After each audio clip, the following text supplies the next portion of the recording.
kerajaan Allah dan kerajaan surga. Dalam Alkitab, dua perkataan ini, the kingdom of God, kingdom of heaven, adalah digunakan synonymous, digunakan ganti-ganti, tapi referring kepada satu topik saja, satu perkara saja. Kerajaan Allah, kerajaan surga sama maksudnya, referring kepada satu perkara yang sama. Injil Matius menulis kepada orang Yahudi, soalnya lebih banyak kali menggunakan kerajaan surga. Markus dan Yohanes lebih menggunakan, sama Lukas menggunakan kerajaan Allah. Kenapa? Matius audiennya, penerima surat itu, suratnya dituju kepada orang Yahudi. Jadi orang Yahudi sensitif menggunakan sebutan Allah. Itulah nama Yahweh mereka, YHWH saja. Tidak lengkap. Karena bagi mereka terlalu kudus dan terlalu tinggi, terlalu glamorous dan terlalu sacred nama Allah Yahweh. Jadi mereka tidak sensitif perkara itu Allah bagi orang Israel. Jadi Matius menulis Injilnya kepada orang Yahudi, dia gunakan kerajaan surga. Kerajaan surga lebih dia gunakan kerajaan surga. Untuk itulah karena audiennya, penerima suratnya adalah kepada orang Yahudi. Tapi Markus dan Lukas, Yohanes mereka general kepada Gentile dan Yahudi. Mereka gunakan kingdom of God, kerajaan Allah. Tapi sama saja. Di dalam Injil Matius 13 sampai 47 sampai 50. Matius 13 47 sampai 50. Kerajaan surga juga seperti pukat yang dilabuhkan ke dalam laut, lalu mendapat aneka jenis ikan. Setelah seharga ditarik ke darat, para nelayan memeriksanya, lalu menyimpan yang baik di dalam bekas dan membuang yang tidak baik. Demikianlah yang akan terjadi pada akhir zaman. Malaikat akan datang mengasingkan orang durjana daripada orang yang benar. Orang durjana itu akan dihumbankan ke dalam laut yang berapi-api, tempat ratapan dan kertakan gigi. Nah, kebanyakan dalam Injil Yohanes menggunakan kerajaan surga. Yohanes 3 ayat 3, Yesus menjawab, katanya kepada Nikodemus, "Aku berkata kepadamu, sesungguhnya jika seorang tidak dilahirkan kembali, ia tidak dapat melihat kerajaan Allah." Yohanes menggunakan kerajaan Allah. Lukas 17 ayat 20 sampai 21. Saya baca dalam PBB. Terdapat beberapa orang Farisi bertanya kepada Yesus, bila kerajaan Allah akan datang? Dan Yesus menjawab, kerajaan Allah tidak datang dengan tanda-tanda yang dapat dilihat. Tiada orang akan berkata, lihatlah di sini atau lihatlah di sana, karena kerajaan Allah sebenarnya ada di dalam kamu. Berapa ketika nanti saya akan menerangkan connect dengan ayat ini. Nah, kerajaan surga, kerajaan Allah sama. So kita akan melihat dua aspek kerajaan ini, dua aspek kerajaan Allah. Yang pertama rohani, spiritual, dan yang kedua adalah physical. Mazmur 103, kuasa dan kedaulatan Tuhan menyeluruh, kerajaan Allah menyeluruh, spiritual dan physical menyeluruh, karena Dia Allah menciptakan semuanya. So kerajaannya menyeluruh, universal. Mazmur 103 ayat 19. Tuhan sudah menegakkan tahtanya di surga dan kerajaannya berkuasa atas segala sesuatu. Mazmur 145 ayat 13. Kerajaanmu ialah kerajaan segala alam, dan pemerintahmu tetap melalui segala keturunan. Tuhan setia dalam segala perkataannya dan penuh kasih setia dalam segala perbuatannya. Nah, bagi kita yang percaya pada Tuhan, yang dengan mengetahui bahwa Tuhan Allah kita yang ultimately menguasai, berkuasa di seluruh dunia ini, baik di dunia dan juga di akhirat, di alam rohani dan fisikal, kita bersyukur sebagai orang yang menaruhkan harapan kita kepada Dia, karena pada suatu hari kelak God will triumph. God, Allah akan menang di atas segala kejahatan di dalam dunia ini. Kuasanya menyeluruh di alam ini dan di alam kekal.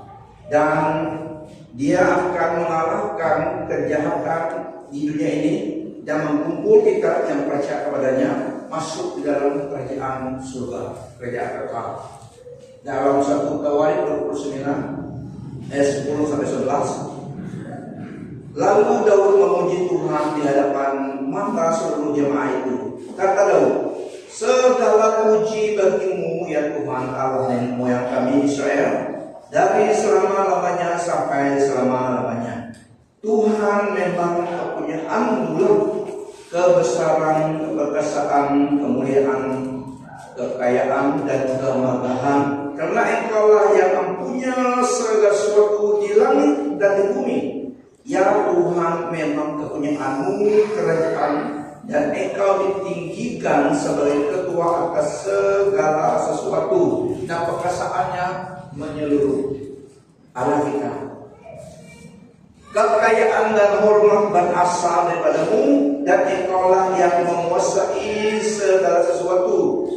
Memang dalam tanganmu ada kuasa dan keperkasaan. Memang dalam tanganmu kuasa untuk membesarkan dan menguatkan segala sesuatu. Sekarang kami mengucap syukur kepadamu ya Allah kami, dan kami memuji namamu yang mulia itu. Dan kerajaan perkasaan Allah kita menyeluruh dan lasting everlasting di dalam segala sesuatu di dunia ini dan di akhirat.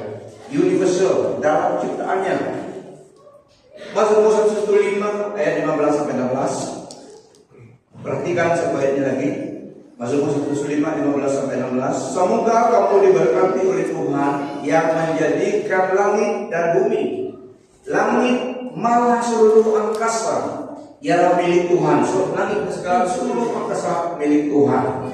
Tetapi bumi diberikannya kepada anak-anak manusia. Nah, langit dan surga, universe milik Tuhan. Tetapi bumi ini diberi kepada manusia. Saudara saya, kepada Adam dan Hawa, kepada kita diberi kepercayaan to govern, memerintah, menjaga dunia. Jadi rusaknya dunia ini bukan salah Allah tapi manusia. Diberi kepercayaan untuk kita, meskipun memang ultimately Dia masih berkuasa di surga dan di bumi ini dalam segala aspek. Tapi pada masa ini, dari dulu waktu katakan demikian, waktu diletakkan manusia di bumi, Dia beri kepercayaan untuk govern on behalf Dia, supaya semua ciptaannya, termasuk manusia, mengenal Dia Allah yang mencipta semuanya. Jadi diberi kepercayaan accountability kepada manusia menjaga bumi ini. Rusaknya bumi dunia ini karena peperangan, kenapa? Itu salah manusia. Yang Allah dan Yesus lakukan rencananya karena manusia, termasuk orang Yahudi, karena mereka menolak Dia dan keselamatan datang pada Dia. Datang pada semua orang, Yesus adalah untuk semua orang. Jadi rencana Allah adalah membawa orang lahirkan kembali spiritual dulu, supaya mereka akan konten dapat menanggung, dapat menerima kerajaan kekal Tuhan kelak. Itulah Adam dan Hawa diusir daripada Garden of Eden karena kemuliaan Tuhan telah dipakai daripada mereka. Tubuh mereka tidak dapat konten hadirat Tuhan karena sekarang mereka adalah flesh. So yang Allah rencanakan supaya kita sekarang ini dilahirkan kembali rohani dulu, sudah itu baru dapat memimpin kita masuk ke alam kerajaan kekalnya. Karena manusia harus ada perubahan. Jadi rencana Allah demikian.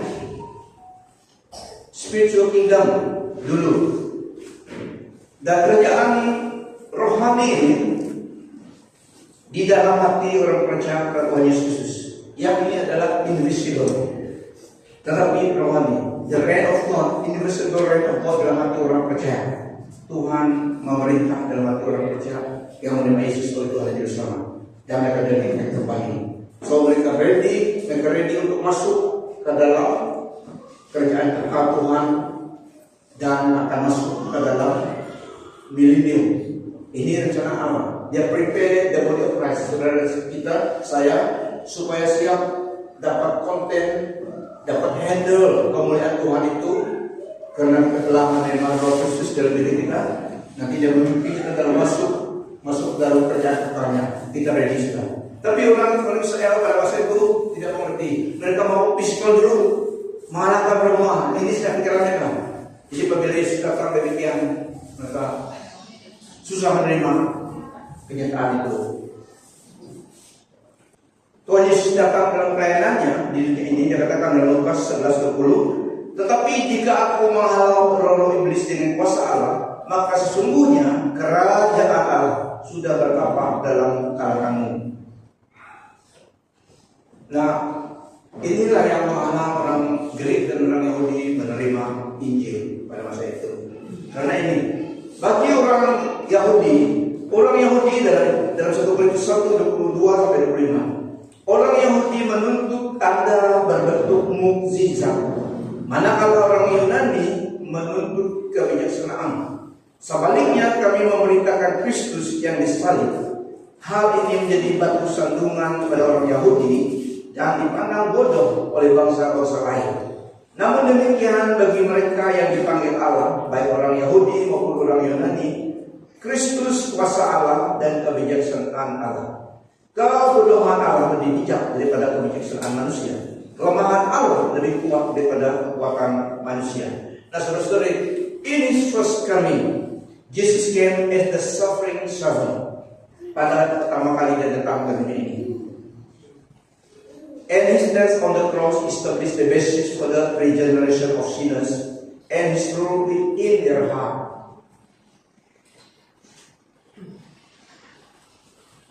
But the regeneration of all things will not occur until His second coming, when He will reveal in all His glory, not as a suffering servant, but as a sovereign King. Kedatangan yang pertama, dia datang karena yang rencana Allah adalah memulihkan, regenerate manusia. Karena semua manusia berdosa.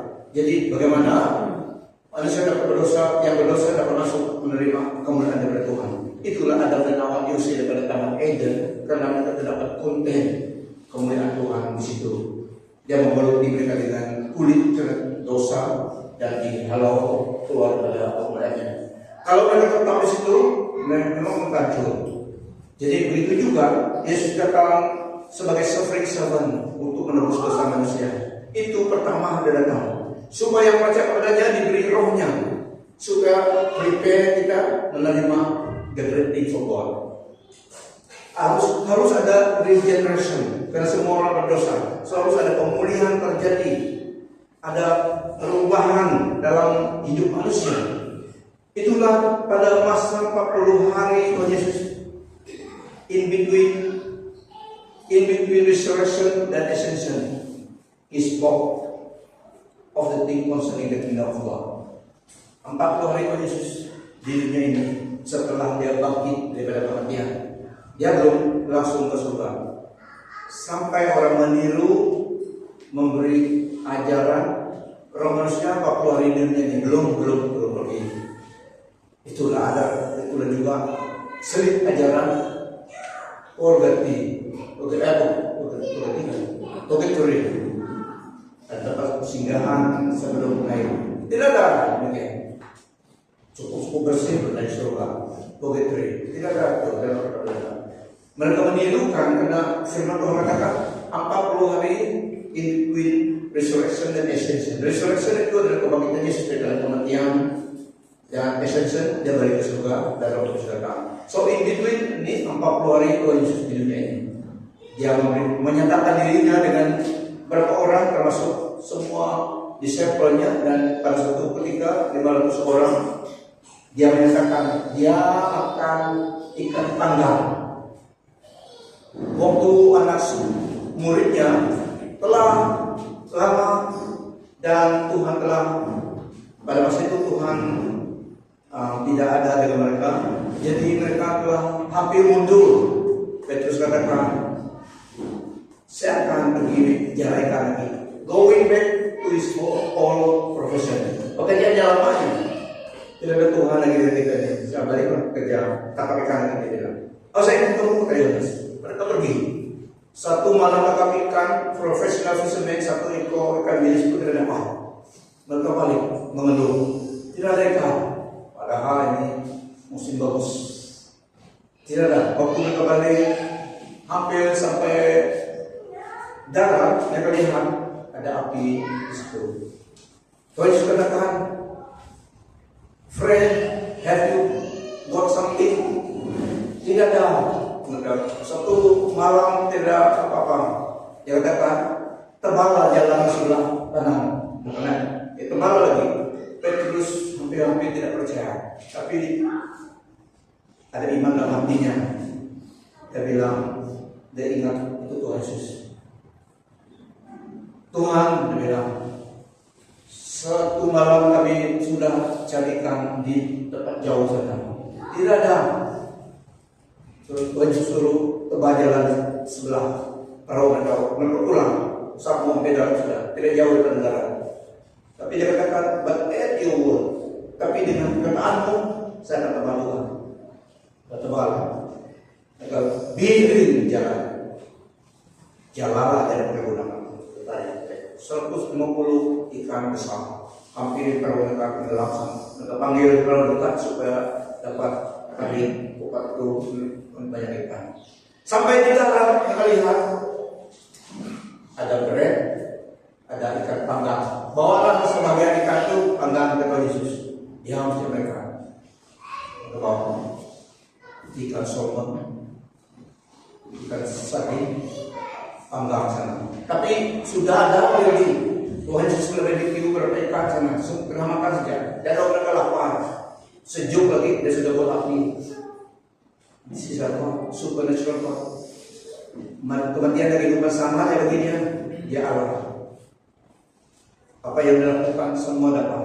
Karena dia Allah. Walaupun kita tidak mengerti semuanya, tapi kita tahu cukup bagi kita dalam kita. Mereka naik darat. Tidak ada yang pernah dimulai siapa dia. Mereka sudah tahu dia Tuhan Yesus. Makan have breakfast, dia bilang, wah, mari sarapan pagi. Senang kan? Kalau suruh kerja memang susah. Tapi ini breakfast, semua orang suka breakfast. Come and have breakfast. Tidak suruh pergi angkat barang atau pergi sama yang susah. Pergi. Tapi ini come and have breakfast. Semua enak. Wih, makan ikan bread itu hanya bread di semua sana. Pada suatu hari kita juga makan ikan bread sama dengan tubuh kemuliaan. Mereka makan bread. Mereka Tuhan itu makan ciptaannya. Pada masa itu mereka makan ikan bakar. So inilah kehidupan yang coming age dengan Tuhan. Tapi sebelum itu dia datang sebagai suffering servant supaya prepare kita menerima rohnya, supaya kita dapat contain supernatural thing, the glorious thing yang akan dinyatakan pada kita. Apa keluar yang diceritakan tentang the kingdom of God? Kisah Rasul 1 ayat 3. Dia telah menampakkan dirinya dalam keadaan hidup kepada mereka selepas kesengsaraannya dengan banyak keterangan sahih. Mereka melihatnya selama 40 hari dan dia bercakap tentang perkara-perkara yang berkaitan dengan kerajaan Allah.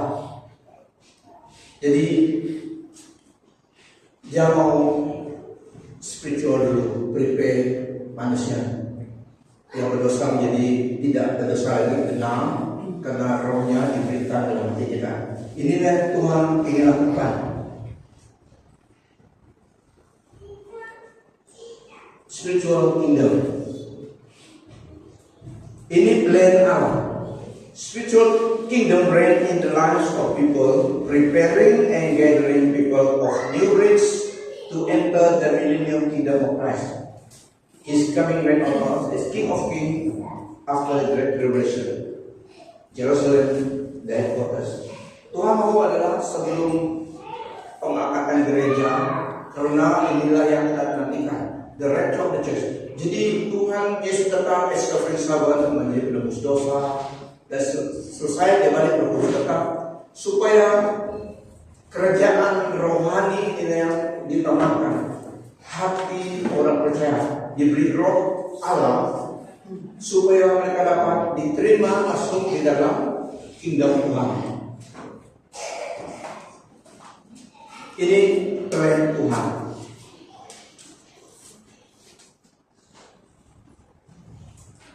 He's coming for the church at rapture. Dan setelah masanya Allah sendiri ditentukan, setelah masanya diangkatlah gerejanya, the rapture of the church, pengangkatan gereja seperti dalam 1 Tesalonika. Ini yang kita nantikan. Jadi Tuhan telah mengasihi manusia yang memberi waktu yang cukup panjang supaya orang menerima anugerahnya, menerima keselamatan dan diberinya rohnya, prepare kita sebelum pengangkatan gereja. Setelah pengangkatan gereja nanti kita bertemu dengan Tuhan di awan biru. Dia berturut Tuhan diangkat, yang percaya diberi tubuh pemulihan kita yang masih hidup dirubah in the twinkling of an eye. Dan kita juga langsung bertemu dengan Tuhan di awan biru. Bertemu dengan Tuhan di awan biru dan dibawanya kita ke rumah Bapa di surga. Ini yang pertama Tuhan akan lakukan. So event ini akan terjadi tidak lama lagi. Kita tidak tahu bila, tetapi ini yang dulu terjadi. So kingdom of God, spiritual kingdom di dalam hati manusia. Prepare kita. Kalau tidak ada roh Allah, roh Kristus, roh Kudus dalam hati manusia itu, apabila pengangkatan gereja mereka akan tinggal. Jadi Tuhan memberi kita mandat, memberi kita Injil, kabar baik supaya orang manusia yang percaya diberi roh Kudus, roh Allah, keselamatan itu. Apabila pengangkatan gereja mereka tidak bisa, tapi yang tinggal itu masuk dalam era Great Tribulation. Tapi kita diangkat sudah. Apabila kita diangkat, mulailah 7 tahun malapetaka yang besar di dunia ini. Tapi kita telah diangkat. So ini yang Tuhan mau. Itulah yang pertama adalah kingdom of God secara rohani, spiritual kingdom di dalam hati manusia. Dan pengangkatan gereja di bawah gerejanya bertemu dengan Tuhan Yesus di awan biru dan langsung ke surga. Pada kedatangan kedua kali Kristus setelah selesai 7 tahun susah di bumi ini, bersama dengan Tuhan Yesus, gerejanya kita dari surga tadi turun ke dunia ini. Yesus memerintah 1000 tahun. Ini rencana Allah. So the rapture of the church, pengangkatan gereja, kita lah yang diangkat kepada Tuhan di surga. Kedatangan kedua Kristus, kita bersama Tuhan Yesus turun ke dunia ini, memerintah dengan Tuhan 1000 tahun. Headquarters di Yerusalem, di mana Tuhan Yesus adalah King of Kings, Lord of Lords. Disitulah pemerintahan physical kingdom lagi di dunia ini sebelum dunia ini ditukar. Ini yang Allah kencangkan. Jadi orang Yahudi susah menerima cara demikian. Itulah mereka lambat dan menolak Kristus. Tapi berita baiknya, karena mereka menolak Kristus, keselamatan datang kepada kita, saudara dan kita. Dan Allah tidak menolak mereka. Waktu 1000 tahun itu, waktu Great Tribulation itu, 7 tahun itu, mereka menjadi saksi Kristus di dunia ini. Mereka dibunuh, mereka tidak kira, karena mereka sudah percaya. Mereka menjadi penginjil di dunia ini. Itulah 144.000 itu orang Israel. Karena gereja tidak ada sini lagi, gereja di surga. Jadi Allah pakai orang Israel menjadi saksi Kristus. Sampai 7 tahun itu, karena banyak orang masih tinggal. Tapi kita sudah di surga. Kami kita bersama dengan Tuhan turun dan bersatu dengan manusia di dunia ini, dengan orang Israel yang telah percaya Yesus, dan 1000 tahun itu aman damai. Pada masa itulah kamu boleh meraba-raba harimau. Suku harimau sampai yang gigi. Tidak ada gigi pada masa 1000 tahun itu, karena aman semua. 1000 tahun sudah selesai. Iblis pada 1000 tahun itu dikurung dalam jurang dalam, kata firman Tuhan. Satu siap mereka tangkap ya, buanglah di dalam jurang. Setelah 1000 tahun memerintah di dunia ini, Kristus memerintah kita, dilepaskan iblis dari penjaranya. Dia pergi seluruh dunia, berjaya juga dia menggoda manusia lagi, seperti pasir untuk iblis lagi. Di situ manusia mulai soda terbalas. Karena manusia di dunia dalam 1000 tahun itu mereka masih harus percaya pada Yesus supaya diselamatkan. Waktu Tuhan Yesus memerintah 1000 tahun itu, semua orang bagus saja, kena damai dunia. Mereka melihat Tuhan Yesus di Yerusalem dari kaca TV. Dia memberi arahan, semua aman, tidak ada corruption, baik semua. Tapi masih di dunia ini semua Kristus yang memerintah. Setelah 1000 tahun itu dilepaskan iblis, dia pergi menggoda. Jadi manusia masih ada free will. So banyak mereka itu dia. Jadi mereka mau pergi menyerang Yerusalem. Yerusalem bisa kaget. Tapi api turun dari langit menghapuskan semua manusia. Mau melawan Tuhan lagi. Iblis dan Nabi Palsu dipakar dalam lautan api. Dan setelah itu Tuhan akan mengubah, menghancurkan dunia ini. Surga baru dan bumi baru Tuhan ciptakan, turun dari Tuhan. Kita masuk dalam eternity of eternity. Kita masuk dalam alam eternity of eternity. Disitulah tidak ada bumi lagi, tidak ada surga yang sekarang ini, universe ini lagi. Setelah 1000 tahun itu Tuhan menciptakan yang baru lagi. Kita masuk ke situ. Kalau going back to the Garden of Eden dalam ini. Amen. So ini pergerakan putaran waktu dunia ini sampai ke akhir. So the kingdom of God, kingdom of heaven sama saja. Yang Tuhan Allah planningnya adalah kingdom rohani dulu. Kingdom Tuhan rohani yang memerintah dalam hati manusia yang percaya. Invisible tapi nyata. Ada perubahan baru diberi rohnya. Invisible daripada mata kasar tapi nyata.